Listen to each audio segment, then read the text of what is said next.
South ആഫ്രിക്കയ്ക്കെതിരായുള്ള ഇന്ത്യയുടെ കനത്ത പരാജയം കേവലം ഒരു മത്സരത്തിന്റെ തോൽവി എന്നതിലുപരി വിരാട് കോഹ്ലി എന്ന ഇതിഹാസ താരം ഇന്ത്യൻ ബാറ്റിംഗ് നിരയിൽ അവശേഷിപ്പിച്ചു പോയ വലിയ ശൂന്യതയിലേക്കാണ് വിരൽ ചൂണ്ടുന്നത്.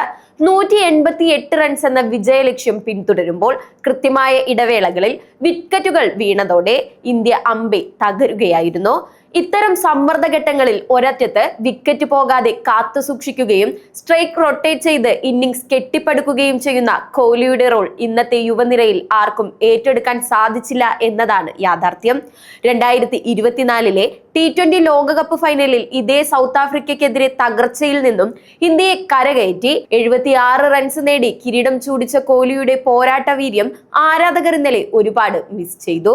സോഷ്യൽ മീഡിയയിൽ ഇപ്പോൾ കോഹ്ലിയെ കുറിച്ചുള്ള ചർച്ചകൾ കൊടുമ്പിരി കൊള്ളുകയാണ്.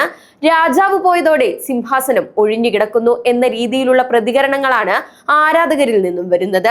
അഭിഷേക് ശർമ്മയെയും സൂര്യകുമാർ യാദവിനെയും പോലുള്ള വെടിക്കെട്ട് ബാറ്റർമാർക്ക് ഒരറ്റത്ത് പിന്തുണ നൽകാൻ പരിചയസമ്പന്നരായ ഒരു സീനിയർ താരത്തിന്റെ അഭാവം പ്രകടമാണ്. മാർക്കോ ജാൻസന്റെയും കേശവ് മഹാരാജിന്റെയും കൃത്യതയാർന്ന ബൗളിംഗിനു മുന്നിൽ ഇന്ത്യൻ ബാറ്റർമാർ അനാവശ്യ ഷോട്ടുകൾക്ക് മുതിർന്ന് വിക്കറ്റ് വലിച്ചെറിയുകയായിരുന്നു. പക്വതയാർന്ന ബാറ്റിംഗിന് പകരം പവർ ഹിറ്റിംഗിന് മാത്രം പ്രാധാന്യം നൽകിയത് ഇന്ത്യക്ക് തിരിച്ചടിയായി. ശിവൻ ദുബെ 42 റൺസ് എടുത്ത് അല്പമെങ്കിലും പൊരുതിയെങ്കിലും ഒരു വലിയ കൂട്ടുകെട്ട് കെട്ടിപ്പടുക്കാൻ ആർക്കും സാധിച്ചില്ല.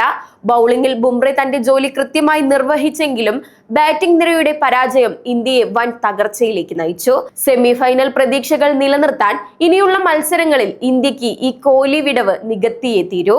വിക്കറ്റുകൾ വീഴുമ്പോൾ ഭയപ്പെടാതെ ക്രീസിൽ നിലയുറപ്പിക്കാൻ കഴിയുന്ന ഒരു മനക്കരുത്താണ് നിലവിലെ ടീമിന് അത്യാവശ്യം. പ്ലാൻ ബി ഇല്ലാത്ത ബാറ്റിംഗ് ശൈലി ടീമിന് ഇനിയും വലിയ ഭീഷണിയായേക്കാം.